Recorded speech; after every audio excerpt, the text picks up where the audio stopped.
اعوذ باللہ من الشیطان اللعین الرجیم بسم اللہ الرحمن الرحیم الحمدللہ رب العالمین والعاقبۃ للمتقین والصلاة والسلام علی اشرف الانبیاء والمرسلین ابو القاسم المصطفى محمد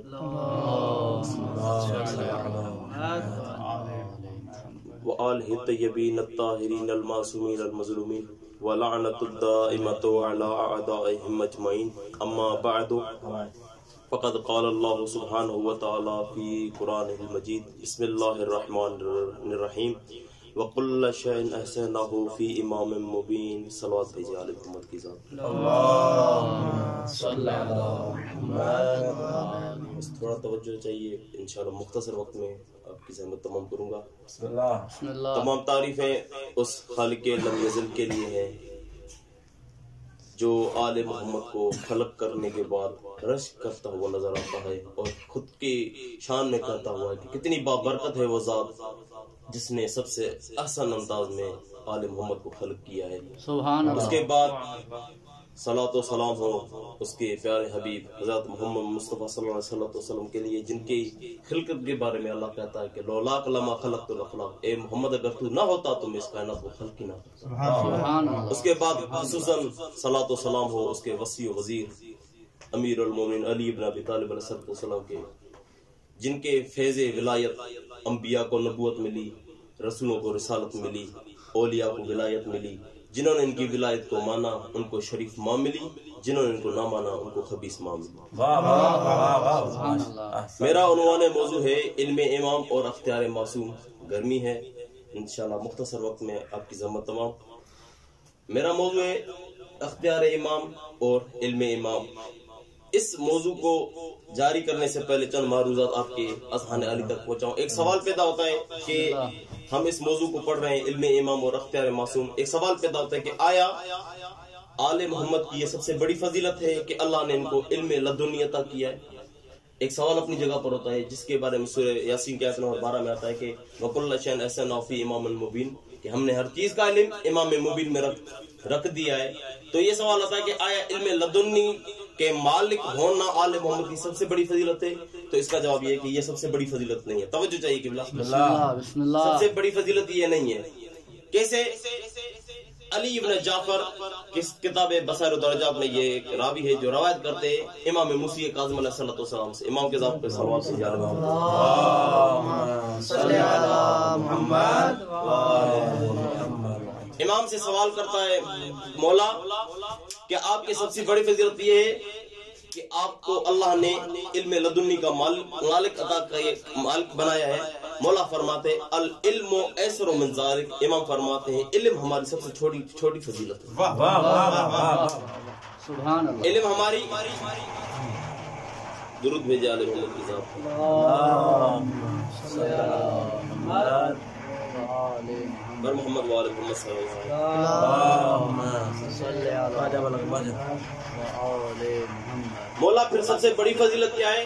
مولا فرماتے لو اذن لخیرنا بفضلنا. مولا فرماتے اگر مجھے امام موسی کاظم کو یہ اجازت ہوتی کہ میں علی سے لے کر مہدی تک یعنی ہم اپنے آل محمد اپنے حقیقی فضائل کو بیان کرتے تو دنیا برداشت نہ کرتی. میں کہا امام موسی کاظم نے صحیح کہا ہے کیونکہ رسول خدا نے چند فضیلتیں اللہ نے جو بیان کی رسول خدا کی زبان سے، وہ چند فضیلتیں رسول خدا نے مولا کائنات کے فضائل بیان کیے تو دنیا میں لوگ مولا کائنات کو خدا کہنے لگے. اگر امام موسی کاظم علیہ السلام تمام حقیقی فضائل آل محمد کے بیان کرتے تو دنیا کے دو حصے ہو جاتے، آدھی دنیا پاگل ہو جاتی، آدھی دنیا مر جاتی. کیونکہ امام صادق علیہ السلام سے کسی نے آ کے سوال کیا مولا آپ کا کوئی ایسی فضیلت یعنی امام علی بن ابی طالب کے بارے میں کوئی ایسی فضیلت جس کے بارے میں اللہ کے نبی نے فرمایا یا علی آپ کی ایسی فضیلتیں ہیں جن کو میں نے ابھی بیان نہیں کی، کچھ ایسی فضیلتیں اگر میں بتاؤں کہ دنیا آپ کے پاؤں کے نیچے جو مٹی پڑی ہے تو اس کو تبرک کے طور پہ استعمال کریں. مولا سے فرمایا ایک صحابی نے مولا اس کو بیان کیے کریں. امام نے فرمایا تم میں طاقت نہیں کہ تم اس کو بیان کر اس کو برداشت کر سکو. اس نے کہا مولا پھر بھی بیان کریں. مولا اس کے پاس آئے، اس کے کان میں کچھ الفاظ کہے. روایت لکھتی ہے جیسے ہی امام کے الفاظ ختم ہوئے بندے کا سر سفید ہو گیا اور وہ پاگل ہو گیا. یعنی بندے میں طاقت نہیں کہ وہ آل محمد کے حقیقی فضائل کو بیان کو سن سکے. صلوات بھیجے آل محمد کی ذات پر.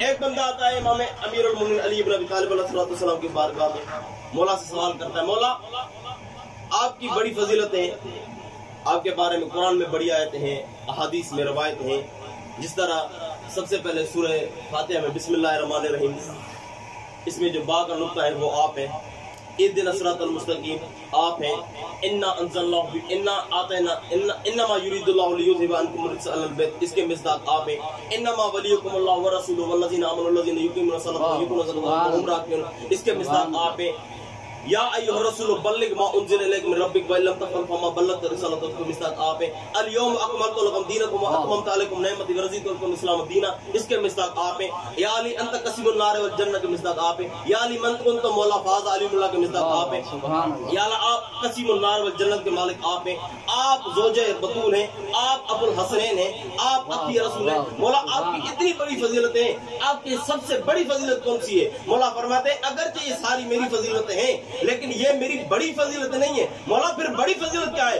امام فرماتے ہیں جب رسول کی شہادت پہ جب کسی نے شاہدی دی تو دو افراد نے دی, ایک وہ خالق لم یزل ہے جس نے رسول کی شہادت پہ شاہدی دی, اور وہ لا شریک جب اپنی شہادت میں کسی کو شریک کرتا ہے تو وہ میں علی ابن ابی طالب ہوں, جس کے بارے میں قرآن میں خدا فرماتا ہے قل کفی باللہ شہیدا بینی و بینکم ومن عنده علم الکتاب. مولا سینے پہ ہاتھ رکھ کے فرماتے ہیں وہ جس کے پاس پورے کتاب کا علم ہے وہ میں علی ابن ابی طالب کی ذات ہوں. نعرہ حیدری. میری فضیلت کے لیے بڑی فضیلت ہے کہ خدا جب رسول خدا کی نبوت پہ گواہی دے رہے تھے تو اپنے ساتھ مجھے شریک رکھا.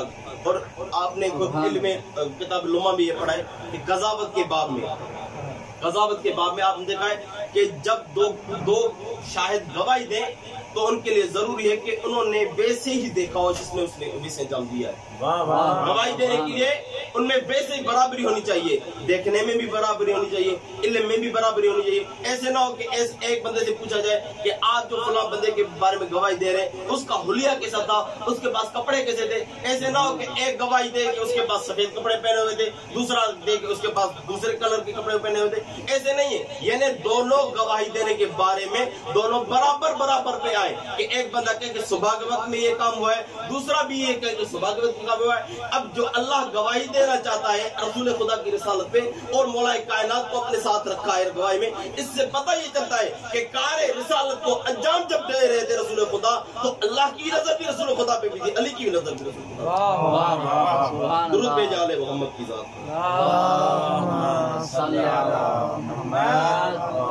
ایک شخص امیر المومنین علی بن ابی طالب علیہ السلام کی بارگاہ میں آتا ہے, مولا سے پوچھتا ہے مولا آپ کے پاس اتنا بڑا علم ہے, کچھ بتائیں. ایک سوال اس نے کیا, مولا ایک سوال کا جواب دیں. آپ کا علم اور ملائکہ کا علم, ان کو آپس میں ان کا مقابلہ کیا جائے تو کس کا علم زیادہ ہوگا؟ سہمت توجہ چاہیے. آپ کا علم ملائکہ کا علم, ان کو آپس میں مقابلہ کیا جائے تو کس کا علم زیادہ ہوگا؟ امام فرماتے ہیں اگر تم میرا علم پوچھنا چاہتا ہے تو پھر برداشت کرنا. امام فرماتے ہیں آدم سے لے کر عیسیٰ تک جتنے بھی انبیاء آئے, جتنے بھی رسول آئے, جتنے بھی ان کے وصی آئے, جتنے بھی اولیاء آئے اور کائنات میں جتنے بھی ملائکہ ہیں, سب کے علم کو جمع کیا جائے اور دوسرے طرف سے علی ابن ابی طالب کے علم کو لایا جائے, پھر ایسا ہی ہوگا جس طرح سمندر کے سامنے قطرہ ہوگا. نعرہ حیدری. اتنا علم تھا نا تبھی تو کہا سلونی قبل ان تفقدونی. آپ طالب علم ہیں, حوضہ نجف الاشرف میں پڑھتے ہیں, آپ جا کے تمام لائبریریز میں چیک کریں, مکتب حیدریہ ہے, مکتب حکیم ہے, مکتب خمینی ہے, اور جتنے بھی مدارس ہیں ان میں لائبریری بنی ہوئی ہے. ہر ایک کتاب کو چھان بین دیکھیں, ان کے ورقوں کو اکھاڑ کر دیکھیں کہ کسی نبی نے یا کسی نبی کے جانشین نے یا کوئی اور بندہ کسی نے یہ دعویٰ کی سلونی کے سوائے امیر المومنین کے. بس ایک خبیث ہے, اس نے یہ دعویٰ کی, مسجد میں بیٹھا ہوا تھا اور اس نے دعویٰ کی سلونی قبل ان تفقدونی. اور اس دعویٰ سے پہلے وہ بکواس کرتا ہے کہ کیا فضیلت ہے علی کی اگر اس نے یہ دعویٰ کی. میرے پاس بھی علم ہے, میں بھی یہ فضیلت بیان کروں, میرے پاس بھی اتنا علم ہے کہ میں یہ دعویٰ کر سکتا ہوں. ایک مومنہ آئی بازار میں, کیونکہ وہ مسجد بازار میں تھی. اب آپ کا واقعہ سنا ہے بس کیونکہ سلونی کے آگے ہے اس کے بسم اللہ بسم اللہ. بیان کر رہا ہوں. ابھی مومنہ بازار میں تھی, اس نے سنا کہ مسجد میں کوئی کتا اسد اللہ الغالب کو بھونک رہا ہے. اس نے کہا میں اس کتے کی زبان کو بند کروں جو اسد اللہ الغالب کی شان میں گستاخی کر رہا ہے. مسجد میں داخل ہوئی, اس نے کہا کہ اے کتے, یہ جو تو سلونی کی دعویٰ کر رہا ہے اس کو تو دعویٰ نہ کر, کیونکہ یہ دعویٰ اور اس دعویٰ پہ ثابت قدم رہنا فقط علی کی ذات ہے اور کسی کی نہیں ہے. اس نے کہا میرے پاس بھی اتنا علم ہے, بس وہ کہتے ہیں نا کہ چھوٹا اگر مولا نیم مولا خطرہ امام ہوتا ہے, بس تھوڑا پڑھا ہوا تھا تو اس نے کہا کہ میں بڑا عالم بن گیا. اس نے کہا نہیں میرے پاس علم ہے. مومنہ نے کہا اچھا علم ہے تو پھر اس دلیل پہ ثابت قدم رہنا, کوئی سوال کرنا چاہتی ہوں. اس نے کہا ہاں سوال کر. اس نے کہا یہ بتا, جب سلیمان نبی جا رہے تھے اپنے لشکر کو لے کر تو اس کے ساتھ ایک چونٹی نے کلام کیا تھا, یہ بتا وہ مرد تھا یا مادہ تھی؟ واہ واہ سبحان اللہ. ابھی آپ طالب علم میں قرآن کو جا کے پڑھ کے دیکھیں, اس میں صرف ایک لفظ استعمال ہوا ہے, اس لفظ میں پتہ چل جاتا ہے وہ چونٹی نر تھی یا مادہ تھی. واہ واہ سبحان اللہ. جب سوال کیا اس خاتون مومنہ نے, اب یہ خاموش ہو گیا, وہ گھبرا گیا کہ بھئی کون سا سوال کر دیا, ابھی چونٹی کی میں نے وہ نسل تو نہیں چیک کروں گا. پریشان ہو گیا, ایسے پریشان ہو گیا جس طرح حیدر کرار کو عمر نے دیکھ کے پریشان ہو گیا. پریشان ہو گیا, کیا کرے؟ اس نے کہا مجھے نہیں پتا. اس نے کہا جب پتہ ہی نہیں ہے تو پھر سلونی کی دعویٰ کیوں کرتا ہے؟ پھر اس نے کہا بسم اللہ الرحمن الرحیم وقالت النمل. ابھی قالت, آپ مجھ سے بہتر علم میں سب جانتے ہیں, قالت جو کہا ہے پتہ بندے کو چل گیا کہ وہ مادہ تھی نر نہ تھی. میں نے کہا عجیب بات ہے, تاریخ اسلام میں جو بھی علی کے سامنے آیا ہے یا قرآن کو لیزے پہ بلند کرتے ہوئے سامنے آیا ہے یا تو قرآن کا حافظ نہیں تھا, قرآن کا علم نہیں تھا, ایسے جاہل تھے. اب جب بندے نے سمجھ گیا, اتنا تو اسے عقل تھا نا, اگر جو کتا تھا لیکن عقل تھا, اس نے سمجھا کہ اس نے مجھے بڑی بھری مسجد میں, کیونکہ جمعہ کا دن تھا مسجد بھری ہوئی تھی, اس نے مجھے رسوا کیا, ذلیل کیا ہے. اس نے کہا پھر میں بھی اس کو ذلیل کروں. اس نے کہا یہ تو بتا, جب تو گھر سے چلی تھی آئے اپنے شوہر کی اجازت سے چلی تھی یا اس کی اجازت کے بغیر چلی تھی؟ اس نے کہا کیوں؟ اس نے کہا اس لیے اگر تو شوہر کی اجازت کے بغیر نکلی ہے تیرے شوہر پہ لعنت ہے, اگر اس کی اجازت کے ساتھ نکلی ہے تو تجھ پہ بھی لعنت ہے. عورت مسکرا کر کہنے لگی یہ تو بتا جمل والی جو آئی تھی رسول خدا تو زندہ تھے نہیں ظاہری دنیا میں, یہ تو بتا وہ آئی کس کی اجازت سے تھی؟ یعنی اپنی مرضی سے آئی تھی, اور تیرے قانون کے مطابق وہ لعنت کی حقدار تو بن سکتی ہے, رضی اللہ کی حقدار نہیں بن سکتی. نعرہ حیدری, حسینیت حسینیت یزیدیت اہل بیت جمی دشمنان تے لعنت. نعرہ حیدری بر محمد والے محمد صلوات. اتنا علم تھا. دیکھیں آیا اختیار بھی ہے نہیں ہے. دیکھیے جب علم آ جائے تو اس کے لیے ضروری ہے اس کے پاس اختیار بھی ہونا چاہیے. جس طرح مشہور مثالیں ہیں کہ میرے پاس موبائل ہے, اس کے چلانے کا پورا علم ہے, لیکن اگر میں چلا نہ سکوں تو یہ میرا علم کسی کام کا نہیں ہے. اسی طرح تاریخ انسانیت, تاریخ اسلام, تاریخ عراق نے لکھا کہ کوئی بچہ اس علی کی نسل در نسل در نسل در نسل سے ایک بچہ پیدا ہوتا ہے. توجہ چاہیے. ابھی میں اختیار بتانا چاہتا ہوں کہ جو علی کی نسل در نسل در نسل سے ایک بچہ پیدا ہوتا ہے اس کا علم اور اس کا اختیار کتنا ہے, تو اس سے آپ اندازہ لگائیں کہ جس کے پاس پوری کائنات کا علم, ہر چیز کا علم ہے, اس کے پاس کتنا اختیار ہوگا. بس ایک مثال دینا چاہتا ہوں. ایک بچہ پیدا ہوتا ہے, مدرسے کی فیلڈ میں آتا ہے, پڑھتا ہے, 1 سال 2 سال 3 سال کئی سال لگ جاتے ہیں, نجف میں پڑھتا ہے، پھر قم میں جاتا ہے، وہاں بھی پڑھتا ہے، پھر اس کو نجف میں بلایا جاتا ہے۔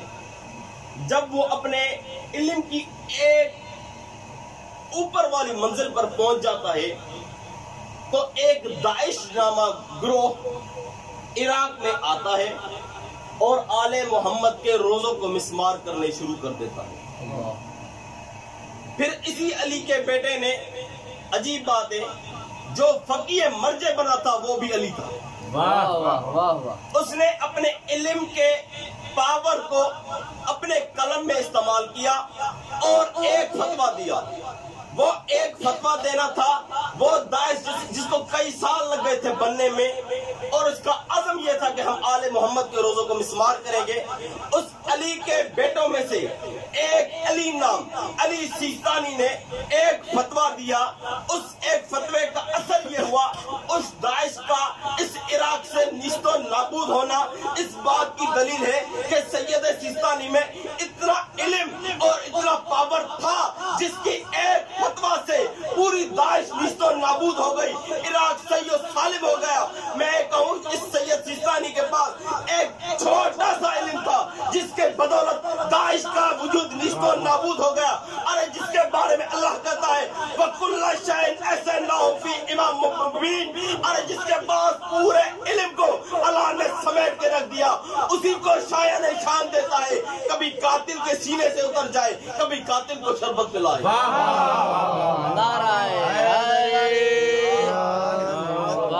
اگرچہ وہ سینے پہ بیٹھا مولا کائنات، اس نے گستاخی کی، لیکن اسی کو شاید اسی کے بارے میں اللہ کہتا ہے وَكُلَّ شَيْءٍ أَحْصَيْنَاهُ فِي إِمَامٍ مُبِينٍ۔ ایسے انسان کو جلتا ہے کہ وہ امام مبین ہو۔ صلوات بھیجا آل محمد کی ذات۔ امام محمد باقر علیہ السلام سے روایت ہے اسی بارے میں، صلی اللہ محمد۔ ایک آخری روایت اور ایک مسائل کی روایت آپ کی زحمت تمام۔ جب یہ آیت نازل ہوئی، لما نزل حاضر آیا علی رسول اللہ صلی اللہ علیہ وآلہ وسلم، امام محمد باقر سے روایت ہے، تفسیر قمی بھی دیکھیں اور دوسری تفسیر قرآن میں بھی ہے۔ لما نزلت حاضر آیت علی رسول اللہ صلی اللہ علیہ وآلہ وسلم، جب یہ آیت رسول خدا پہ نازل ہوئی، فقام رجلان وہما ابو بکر والعمر، ابو بکر اور عمر کھڑے ہوئے، فسئل عن رسول اللہ صلی اللہ علیہ وسلم، ان دونوں نے سوال کیا رسول خدا سے، فسأل، انہوں نے سوال کیا، یا رسول اللہ ابو تورات، امام مومن سے کیا مراد ہے، کیا یہ تورات ہے؟ فرمایا اللہ۔ او انجیل، کیا یہ انجیل ہے؟ فرمایا اللہ نہیں ہے۔ پھر فرمایا ان کی محبت تھی ان کے ساتھ تو تبھی تو انہوں نے پہلے سوال کی، ورنہ جس رسول کو 23 سال لگے قرآن بتانے میں پہلے یہی سوال کرتے کہ کیا اس سے تو قرآن مراد ہے؟ واہ۔ پھر جب تیسری مرتبہ کہ اوہ قرآن مراد ہے؟ فرمایا اللہ۔ بس اس سے تھوڑا یہ قاعدہ مل گیا کہ جب 3 کا ذکر ہو تو رسول خدا فرماتے ہیں اللہ۔ امام باقر علیہ السلام فرماتے تھا اقبل امیر المؤمنین ابی علی ابن ابی طالب فی المسجد، امام باقر علیہ السلام پر جب یہ محفل چل رہی تھی انہوں نے سوال کیا، رسول خدا نے 3 مرتبہ کہا لا لا لا۔ پھر جب امیر المؤمنین کا مسجد میں داخل ہونا تھا، امیر المؤمنین کے بارے میں دیکھتے فرماتے ہیں وَهَذَا امام المبین الذی احصى اللہ فیہ علم کل شیء، رسول خدا فرماتے ہیں یہ وہ علی ہے جس کے بارے میں اللہ فرماتے ہیں وَكُلَّ شَيْءٍ أَحْصَيْنَاهُ فِي امام مبین، یہی وہ امام مبین ہے جس کے بارے میں اللہ یہ فرماتا نظر آتا۔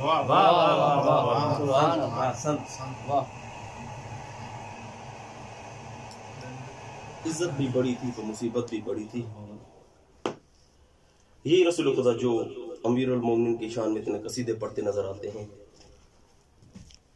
اسی نبی کے دین کو بچانے کے لیے علی کی بیٹیوں نے سفر کیا کربلا سے شام کی طرف۔ روایت لکھتی ہے، کتاب کا نام ہے بحور الغمہ، حصہ 2 میں 432 پہ روایت ہے۔ ایک شخص شام کے علاقے میں رہتا ہے، وہ کہتا ہے میں نے دیکھا کہ کوئی قافلہ کوفہ سے شام کی طرف آ رہا ہے۔ شام کا سفر ابھی دور تھا، راستے میں ایک جگہ پر یہ قافلہ رکا، راوی کہتا ہے میں نے دیکھا کہ قافلہ رکا ہوا ہے، اس نے جا کر دیکھا کہ میں دیکھوں کہ یہ ہیں کون لوگ۔ جب یہ ان کے پاس گیا، یہ کہتا ہے کہ میں ان میں سے کسی کو نہیں جانتا تھا، لیکن جب ان کے پاس قریب گیا تو کچھ افراد کو جانتا تھا۔ کہہ رہا تھا میں ایسے گزر رہا تھا تو میں نے سوچا ان کے پاس تھوڑا بیٹھوں، دیکھوں یہ کیا کہتے ہیں۔ روایت لکھتی ہے کہ ایک بندہ وہاں سے اٹھتا ہے اور ہنس ہنس کے یہ کہتا ہے کہ کربلا میں نے جو حسین پہ ظلم کیا ویسا کسی نے حسین پر ظلم نہیں کیا۔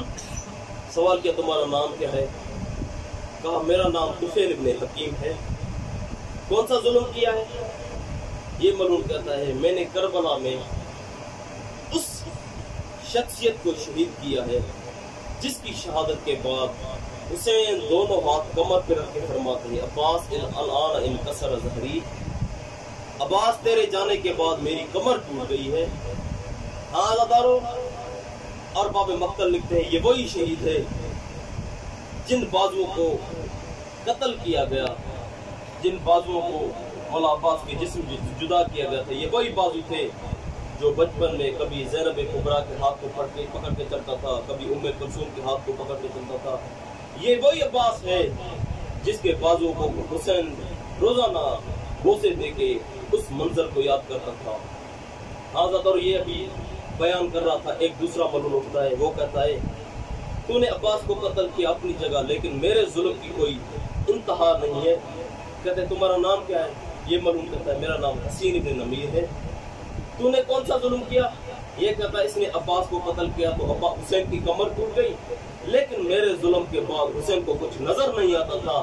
کس کو قتل کیا ہے؟ کہتا ہے میں نے حسین کے جوان بیٹے علی اکبر کو قتل کیا۔ حسین ابن نمیر کہتا ہے جب میں نے اکبر کو قتل کیا تو حسین کو کچھ نظر نہیں آتا تھا۔ ہاں زادارو، یہ دوسرا ظالم تھا، ظلم بیان کر رہا تھا۔